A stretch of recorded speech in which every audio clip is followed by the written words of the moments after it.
नमस्कार मेरे प्यारे बच्चों। देखिए बेटा, क्लास 12 फर्स्ट बुक हमने बेटा फिजिक्स में आप लोगों को फर्स्ट बुक में लॉरेंज बल के बारे में चर्चा की थी। चैप्टर था गतिमान आवेश एवं चुंबकत्व। ठीक है, देखिए लॉरेंज बल का फॉर्मूला मैंने लास्ट वीडियो में प्रूव कराया था, F=qvb sin थीटा। इसके अलावा मैंने आपको ये भी कहा था कि जब कोई भी आवेशित कण चुंबकीय क्षेत्र में समांतर प्रवेश करे तो उसका पथ कैसा होगा। तो देखो पहली बात तो ये समझो कि जब कोई भी आवेशित कण चुंबकीय क्षेत्र में समांतर प्रवेश करेगा, जैसे मान लो मैग्नेटिक फील्ड की डायरेक्शन बाहर की ओर है और जो चार्जेबल पार्टिकल है वो भी कहाँ रहा है, बाहर की ओर। मान लीजिए मैग्नेटिक फील्ड बाहर की ओर है और चार्जेबल पार्टिकल भी कहाँ है, बाहर की ओर। मतलब उसी डायरेक्शन में चार्जेबल पार्टिकल मूव कर रहा है जिस डायरेक्शन में मैग्नेटिक फील्ड हो। तो ऐसी कंडीशन में बेटा एंगल क्या हो जाएगा बेटा, जीरो। क्या हो जाएगा, जीरो। अब लॉरेंज बल का फॉर्मूला क्या था, F=qvb sin थीटा। और थीटा की वैल्यू जब जीरो लगा दोगे, और आप सभी जानते हो बेटा कि sin जीरो का मान क्या होता है, sin जीरो का मान होता है जीरो, जिसकी वजह से पूरा F क्या हो जाएगा बेटा, जीरो। यानी कि चार्जेबल पार्टिकल पर किसी भी तरीके का कोई भी लॉरेंज फोर्स या मैग्नेटिक फोर्स अप्लाइड नहीं होगा। यही वजह है कि जो चार्जेबल पार्टिकल है वो सीधी रेखा में गति करता रहेगा, मतलब सरल रेखीय पथ पर क्या करने लगेगा, मूव करने लगेगा। तो अगर हम चाहे तो लिख सकते हैं, अतः कण एक सीधी रेखा में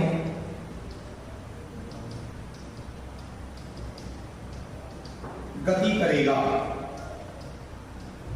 कब, जब वह समांतर प्रवेश करे। दूसरी बात आती है बेटा क्या, कि जब आवेशित कण एक समान चुंबकीय क्षेत्र में लंबवत प्रवेश करे। लंबवत का मतलब जैसे मान लो फॉर एग्जांपल मैग्नेटिक फील्ड कहां है बेटा, बाहर की ओर, और चार्जेबल पार्टिकल कहां से आ रहा है, ऊपर से, मतलब 90 डिग्री के एंगल पे आ रहा है। जरूरी नहीं ऊपर से आए, नीचे से भी आ सकता है, राइट से भी आ सकता है, लेफ्ट से भी आ सकता है। मेन बात क्या है कि जो चार्जेबल पार्टिकल है वो मैग्नेटिक फील्ड के परपेंडिकुलर आ रहा है। ये बात समझ रहे हैं ना। तो जब कोई भी चार्जेबल पार्टिकल मैग्नेटिक फील्ड में परपेंडिकुलर एंटर करेगा तो वहां पर थीटा कितना हो जाएगा, 90। अब लॉरेंज फोर्स का फॉर्मूला क्या होता है, F=qvb sin theta, F=qvb sin theta.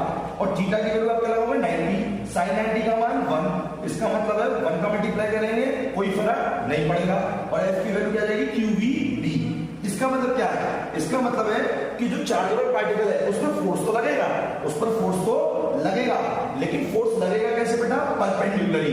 जैसे मान लो चार्जेबल पार्टिकल इस तरीके से आया, इस तरीके से, ठीक, तो फोर्स कैसे लगेगा, परपेंडिकुलर। फिर चार्जेबल पार्टिकल इस तरफ जाने लगेगा, फिर फोर्स लगेगा ऊपर, फिर इस तरफ, फिर इस तरफ, फिर इस तरफ, इस तरफ, इस तरीके से चलते चलते चलते चलते एक वक्त ऐसा आएगा कि जो हमारा चार्जेबल पार्टिकल है वो मैग्नेटिक फील्ड में सर्कुलर मोशन में मूव करने लगेगा। ठीक है ना, मतलब जो चार्जेबल पार्टिकल है Q, जैसे मान लीजिए इस तरफ नीचे की तरफ v वेलोसिटी से मूव कर रहा था, तो इस पे किस तरफ फोर्स लगेगा, इस तरफ, तो जिसकी वजह से ये इस तरीके से गति करने लगेगा। फिर जब ये इधर आ जाएगा v वेलोसिटी से, फिर ये इस तरफ गति करने लगेगा। मेरी बात समझ रहे हैं आप, मैं क्या कहना चाह रहा हूं, मैं ये कह रहा हूं कि जब ये चार्जेबल पार्टिकल यहां पे आएगा, इस तरीके से मूव करेगा, तो उसमें फोर्स का लगेगा ऊपर की ओर। फिर जब ये ऊपर जाने लगेगा फोर्स का लगेगा लेफ्ट साइड, फिर ये इधर आ जाएगा, इस तरफ भी वेलोसिटी से मूव करेगा, फिर फोर्स नीचे की तरफ अप्लाई होगा।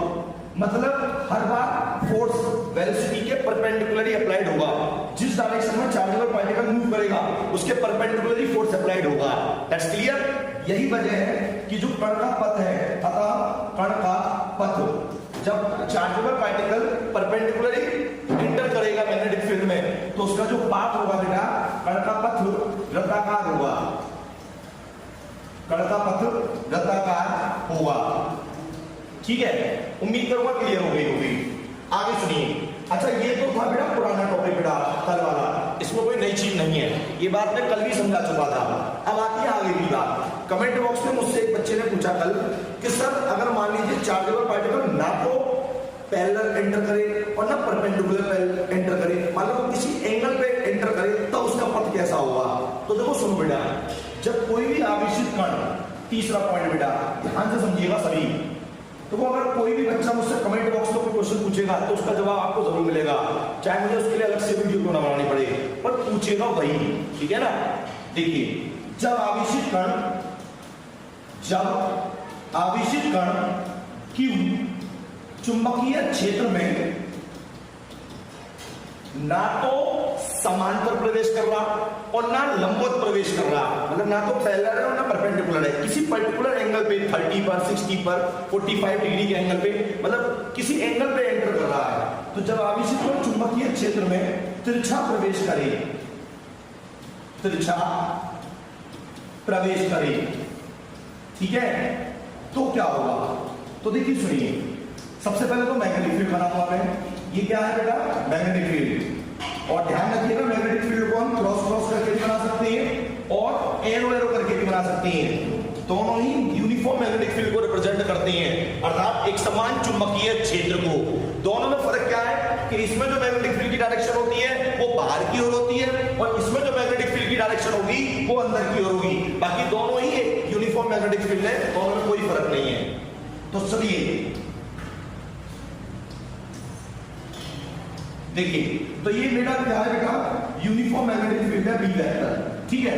अब इसमें कोई भी चार्जेबल पार्टिकल मान लीजिए क्यू है, ये किसी एंगल पे क्या कर रहा है बेटा? एंटर कर रहा है पर्टिकुलर किसी एक एंगल पे, थीटा, ठीक है। तो ये तो कंफर्म है फोर्स लगेगा, क्योंकि लॉरेंस फोर्स का फॉर्मूला क्या था? F=qvb sin theta. तो ये तो कंफर्म है फोर्स अप्लाइड होगा, ठीक है। लेकिन इसका पथ कैसा होगा? तो देखो सुनो, जब कोई भी चार्जेबल पार्टिकल, ठीक है ना, किसी एंगल पे बेटा मूव वो करेगा, एंटर करता है बेटा, तो ध्यान दीजिएगा सभी, जब किसी भी पर्टिकुलर एंगल पे बेटा वो करेगा बेटा एंटर इस पे, ठीक है ना, तो इसका जो पथ होगा चार्जेबल पार्टिकल का वो सर्कलाकार हो जाएगा, इस तरीके से। कैसा हो जाएगा? सर्कलाकार। याद रखिएगा, कुंडली नुमा भी कह सकते हैं हम इसको। अतः कण का पथ कैसा हो जाएगा बेटा? सर्कलाकार। इंग्लिश में बोलेंगे बेटा हेलिक्स, कुंडली नुमा होगा। तो बेटा मैंने आपको 3 बातें पढ़ाई, ठीक है ना, 3 बातें। पहली बात कि जब आवेशित कण चुंबकीय क्षेत्र में समांतर प्रवेश करे तो उसका पथ कैसा होगा? सरल लिखिए। जब आवेशित कण चुंबकीय क्षेत्र में लंबवत प्रवेश करे तो उसका पथ कैसा होगा? वृत्ताकार। कैसा बेटा? वृत्ताकार। और जब आवेशित कण चुंबकीय क्षेत्र में पर्टिकुलर किसी एंगल पे प्रवेश करे, यानी कि थीटा एंगल पे, तो उसका पथ कैसा होगा? सर्कलाकार, यानी हेलिक्स, कुंडली नुमा भी कह सकती है। बात क्लियर है? उम्मीद करूंगा इतनी चीज क्लियर होगी बेटा आप लोगों को, ठीक है।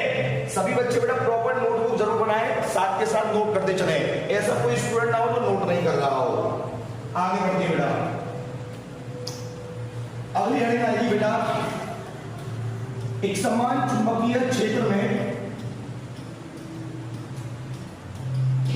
गतिमान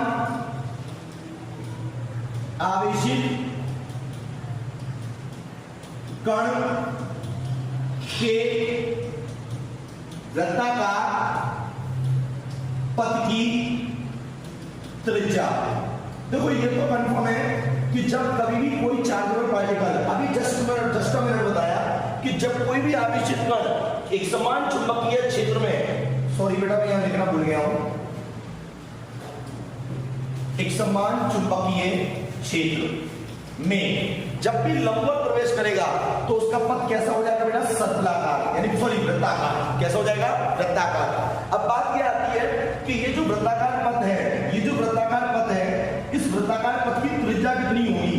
इस वृत्ताकार पथ की त्रिज्या, तो चलिए देखिए बेटा, एक समान चुंबकीय क्षेत्र में आवेशित गतिमान आवेशित कण के वृत्ताकार पथ की त्रिज्या, आज हम इसको प्रूफ कराते हैं। वेरी वेरी मोस्ट इंपोर्टेंट बेटा हेडिंग है, हर साल बोर्ड एग्जाम में स्पेशल न्यूमेरिकल आता है बेटा, ध्यान दीजिए। मान लीजिए मेरे पास एक समान चुंबकीय क्षेत्र है,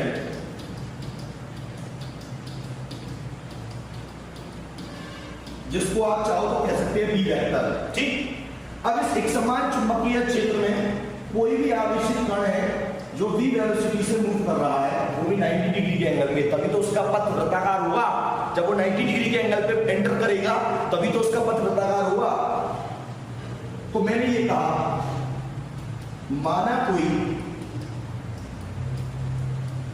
एक समान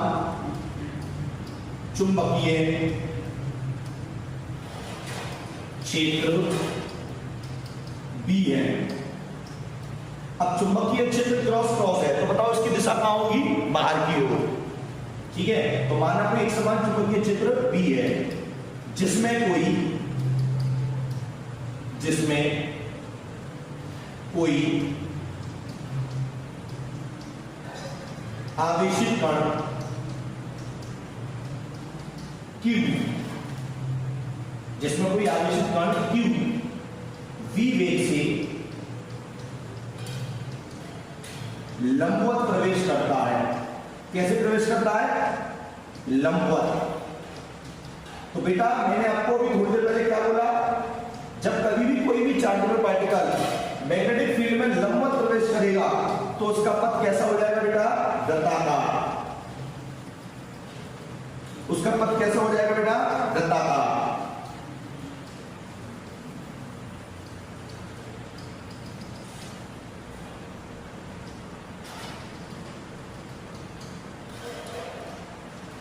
बात समझ में आ रही है? उसका पथ कैसा हो जाएगा? वृत्ताकार। मतलब चार्ज जैसे फॉर एग्जांपल ये पार्टिकल यहाँ पे था, ये नीचे की तरफ मूव कर रहा था तो उसमें इस तरफ फोर्स लग गया, जब इधर मूव करने लगा तो ऊपर की तरफ लग गया, ऊपर मूव करने लगा तो इधर लग गया। मतलब इसका पथ कैसा हो जाएगा? वृत्ताकार। कब? जब ये लंबवत प्रवेश करेगा। कैसे प्रवेश करेगा? लंबवत। याद रखिएगा, जब भी कोई चार्जेबल पार्टिकल मैग्नेटिक फील्ड में लंबवत प्रवेश करेगा तो उसका पथ कैसा हो जाएगा? वृत्ताकार। और इसी वृत्ताकार पथ की हमें क्या निकालनी है बेटा? त्रिज्या। हमारी हेडिंग क्या है? एक समान चुंबकीय क्षेत्र में गतिमान आवेशित कण के वृत्ताकार पथ की त्रिज्या। तो चलिए देखिए, तो पहले तो एक बात दिमाग में सेट करिए, मैंने आपको क्या बोला? मैंने ये कहा कि एक समान, माना कोई एक समान चुंबकीय क्षेत्र बी है जिसमें कोई आवेशित कण Q v वेग से लंबवत प्रवेश करता है। जब ये लंबवत प्रवेश करेगा जिससे क्या होगा बेटा? जिससे इस पर एक चुंबकीय बल या लॉरेंज बल ए बराबर क्या होता है? QV कार्य करने लगता है। लॉरेंज बल कह दो या चुंबकीय बल कह दो, ठीक है ना बेटा? लॉरेंज बल कह दो या चुंबकीय बल कह दो, कोई दिक्कत नहीं है। चुंबकीय बल ए बराबर QV कार्य करने लगता है, ठीक है ना बेटा? अब कई बच्चे कहेंगे सर लॉरेंज बल के फॉर्मूले में तो साइन थीटा भी आता था। बेटा थीटा की वैल्यू तो 90 होगी ना, क्योंकि उसने लंबवत प्रवेश किया, और साइन 90 की वैल्यू क्या होती है? 1। तो 1 का मल्टीप्लाई करने पे कोई फर्क नहीं पड़ता बेटा, ठीक है ना? तो इस पर एक चुंबकीय बल है बराबर QV भी कार्य करने लगता है, जिससे क्या होता है बेटा? जिससे इसका पथ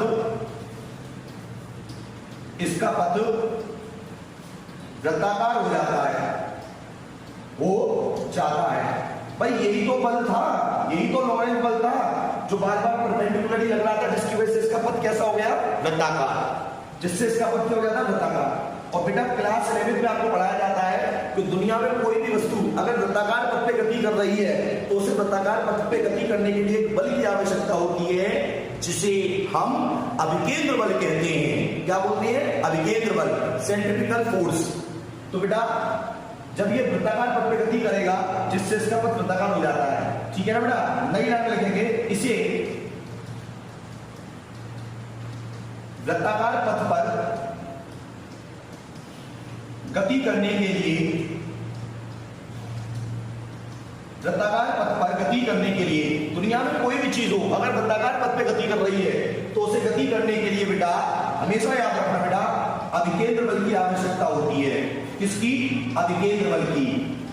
अगर मान लीजिए साइकिल भी आप गोल गोल चक्कर लगा रहे हो तो बेटा याद रखिएगा वो सेंटर की तरफ एक झुकाव पैदा हो जाता है जब आप साइकिल चलाते हो, है ना? उसी को बोलते हैं अभिकेंद्र बल, जो केंद्र की ओर लगता है, सेंटर की ओर। कहां लगता है? सेंटर की ओर। तो इसे वृत्ताकार पथ पर गति करने के लिए अभिकेंद्र बल की आवश्यकता होती है।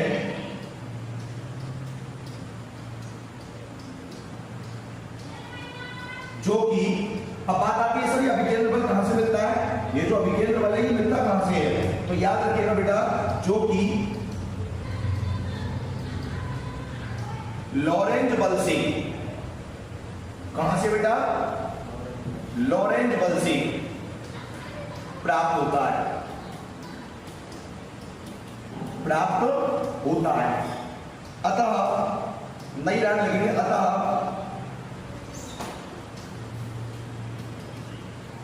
अभिकेंद्र बल बराबर लॉरेंज बल। अब बात आती है सर अभिकेंद्र बल का फॉर्मूला क्या होता है? तो बेटा क्लास 11th में अभिकेंद्र बल का फॉर्मूला पढ़ाया जाता है mv²/r। क्या होता है? mv²/r। m क्या है? द्रव्यमान, v क्या है? वेग, और r क्या है? त्रिज्या।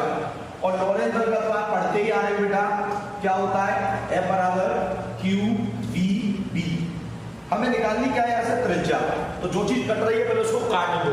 जैसे यहाँ पे भी है, यहाँ पे भी है, एक v से एक v कट गया, बचा क्या बेटा? mv/r बराबर में qb। That's clear. हमें त्रिज्या निकालनी है तो हम क्या करेंगे? इस qb को तो ले आएंगे r की जगह, r को ले जाएंगे qb की जगह। बात समझ में आ रही है? r को ले जाएंगे qb की जगह, qb को ले जाएंगे r की जगह। तो क्या हो जाएगा बेटा? mv अदला बदली कर ली अपॉन qb बराबर r। उम्मीद करूंगा क्लियर हो गई होगी बात। तो ये क्या आ गया बेटा? त्रिज्या का सूत्र आ गया, r बराबर mv/qb। क्या आ गया? r बराबर mv/qb। मेरी बात समझ में आ रही है? ये किसकी त्रिज्या है बेटा? ये त्रिज्या है बेटा एक समान चुंबकीय क्षेत्र में गतिमान आवेशित कण के वृत्ताकार पथ की त्रिज्या। क्या बताया सूत्र? r बराबर mv/qb। m क्या है?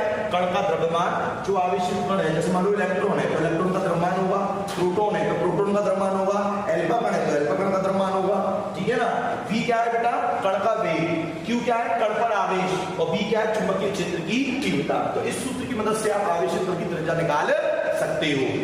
अब आगे थोड़ा चर्चा करते हैं बेटा। यहां तक क्लियर है सभी को? अच्छा, अब थोड़ा सा चर्चा आगे की ओर बढ़ेंगे बेटा।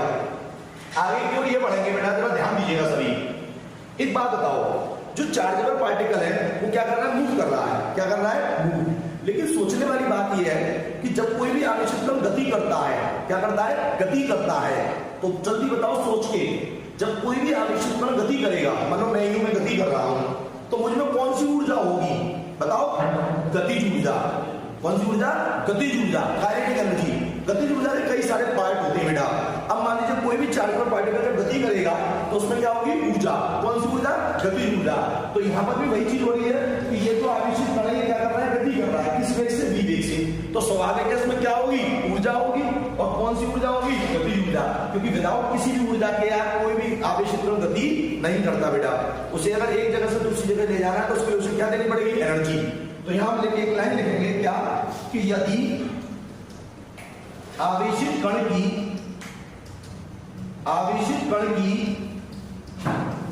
गतिज ऊर्जा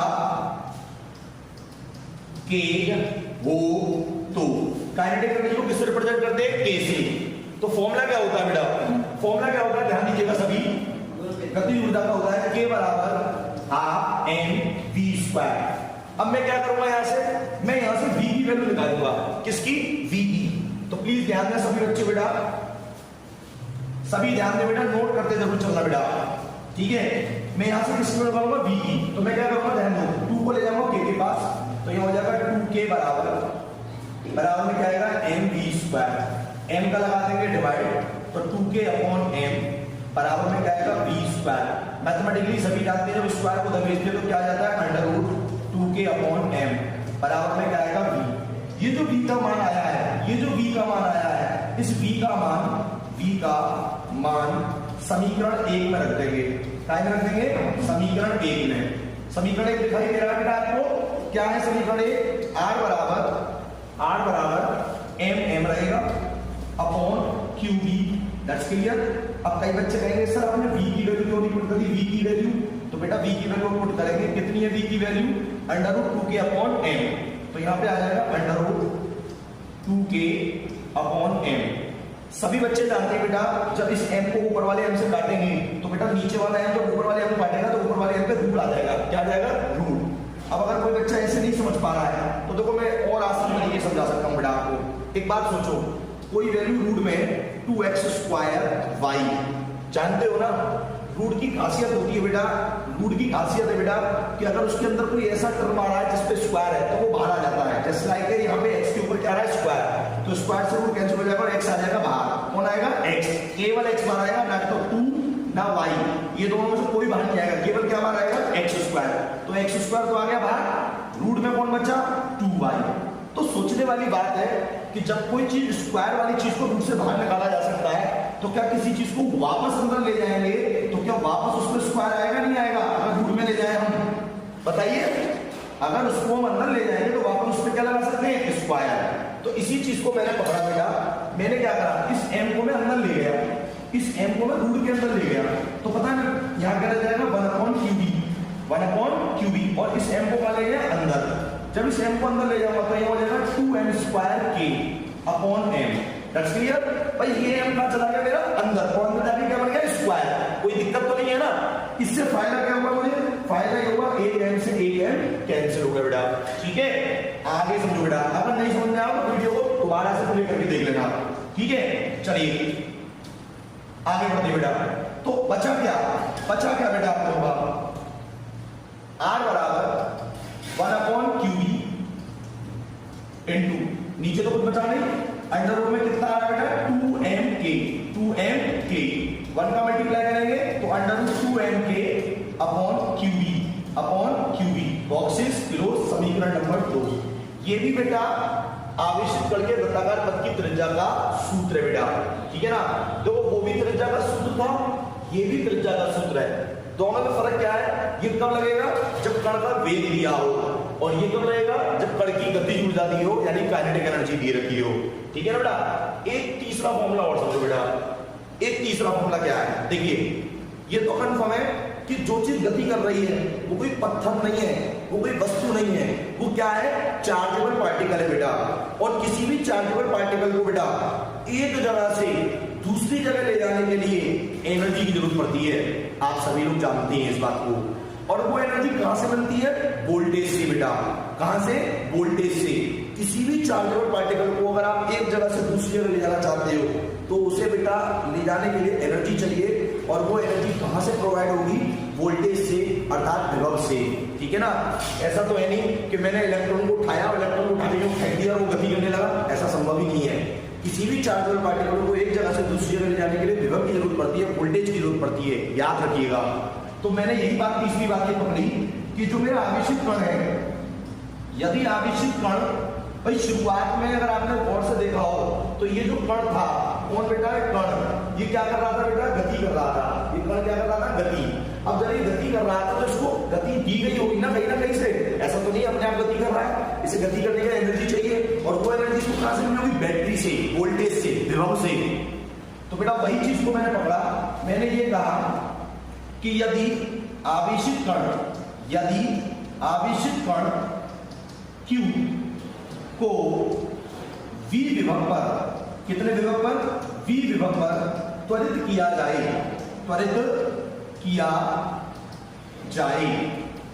तो कण की गतिज ऊर्जा। अब देखो बेटा, विभव का फॉर्मूला आपको पता होना चाहिए। विभव 10th क्लास में पढ़ाया जाता बेटा। विद्युत विभव का फॉर्मूला होता है बेटा, विद्युत विभव होता है V बराबर W/Q। W क्या है? यहाँ पे कार्य है। आप सभी जानते हो कार्य और ऊर्जा बात तो एक ही है। दुनिया में कोई भी वस्तु, कोई भी व्यक्ति या कोई भी चीज जितना कार्य करेगा उसकी उतनी ही ऊर्जा खर्च होगी। तो अगर मैं यहाँ W की जगह पे K लिख देता हूँ तो कोई समस्या नहीं होनी चाहिए, क्योंकि वर्क और काइनेटिक एनर्जी बात एक ही है। मान लो अगर मुझसे कोई कहे कि सर आप कितना एनर्जी वेस्ट कर रहे हो, तो बेटा मैं उतनी ही एनर्जी वेस्ट कर रहा हूँ जितना मैं वर्क कर रहा हूँ। अगर मान लीजिए अगर मैं 20 जूल कार्य कर रहा हूँ तो इसका मतलब है मेरी 20 जूल एनर्जी क्या हो रही है बेटा? खर्च हो रही है। बात समझ रहे हैं ना? ये चार्जेबल पार्टिकल जितनी एनर्जी उतना खर्च करेगा उतना ही वर्क करेगा, सीधी सी बात है। तो हम कह सकते हैं वर्क और काइनेटिक एनर्जी बात एक ही है। इसके नीचे 1 मान के कैंची मारेंगे तो बेटा आप बताओ K बराबर क्या आएगा? K बराबर आएगा V/Q। तो बेटा ये किसका फॉर्मूला आ गया बेटा? कण की गति ऊर्जा का। K बराबर V/Q। ये जो K का मान आया है, इस K के मान को हम कहां रख देंगे? K का मान समीकरण नंबर 2 में रख देंगे। समीकरण नंबर 2 में रखने पर, ठीक है बेटा? चलिए ध्यान दीजिएगा सभी, कैसे रखेंगे ध्यान देते जाइए सभी, ध्यान दीजिएगा। K का मान रखिए तो R=√2 रहेगा, m रहेगा। K की जगह क्या आएगा? V/Q। K की जगह पे क्या आएगा? V/Q। और अपॉन में कौन है? QV। जैसे पहले काटा था वैसे ही अब क्यू से जब इस क्यू को काटोगे तो नीचे वाले क्यू पे क्या आ जाएगा, अंडर रूट आ जाएगा बेटा। क्या आ जाएगा बेटा, अंडर रूट। मेरी बात समझ रहे हैं आप लोग, नीचे वाले क्यू पे क्या आ जाएगा बेटा, अंडर रूट आ जाएगा। ठीक है, तो देखो बेटा बचेगा क्या, ये b बचा, इनटू में 1 लेने से कोई फर्क तो पड़ेगा नहीं, बताइए। इनटू में अगर 1 ले ले तो 1/b तो हो जाएगा अलग, और ये q से जब ये q काटेगा तो नीचे वाला q रूट में आ जाएगा, तो बचेगा 2mv/q। Boxes close. समीकरण नंबर 3 बेटा, ये तीनों ही बेटा देखो 3 फॉर्मूले प्रूफ हुए, अगर आप ध्यान से देख रहे हो बेटा, थोड़ा छोटा कर रहा हूं, ध्यान दीजिएगा। ये तीनों ही फॉर्मूले बेटा जो आए हैं, समीकरण नंबर 1, समीकरण नंबर 2 और समीकरण नंबर 3, तीनों ही काय के सूत्र है बेटा। ये तीनों ही किसके सूत्र हैं, एक समान चुंबकीय क्षेत्र में गतिमान आवेशित कण के वृत्ताकार पथ की त्रिज्या के सूत्र है बेटा, तीनों ही। और तीनों बेटा मोस्ट इंपोर्टेंट है। बस तीनों में फर्क क्या है बेटा, ये कब लगेगा समीकरण 1 वाला, जब कण का वेग दिया हो। दूसरा वाला कब लगेगा बेटा, जब कण की गति जुड़ जाती हो। और तीसरा वाला कब लगेगा, जब कण का विभव दिया हो। तीनों ही बेटा मोस्ट इंपोर्टेंट फॉर्मूले बेटा, अच्छे से क्लियर कर लेना बेटा। तो आप लिख देंगे समीकरण नंबर 1, समीकरण नंबर 2 व समीकरण नंबर 3। ठीक है, तीनों ही एक समान चुंबकीय क्षेत्र में, एक समान चुंबकीय क्षेत्र में आवेशित कण के वृत्ताकार पथ की त्रिज्या के सूत्र हैं। That's clear. उम्मीद करूंगा बेटा आप लोगों को समझ में आ गया होगा। ठीक है, और इसके अलावा भी अगर कोई डाउट है बेटा तो बेटा आप कमेंट सेक्शन में मुझसे पूछ सकते हैं, या कोई चीज आपके समझ में नहीं आ रही है तो आप मुझसे क्लियर कर सकते हैं। ठीक है ना, दैट्स क्लियर। धन्यवाद।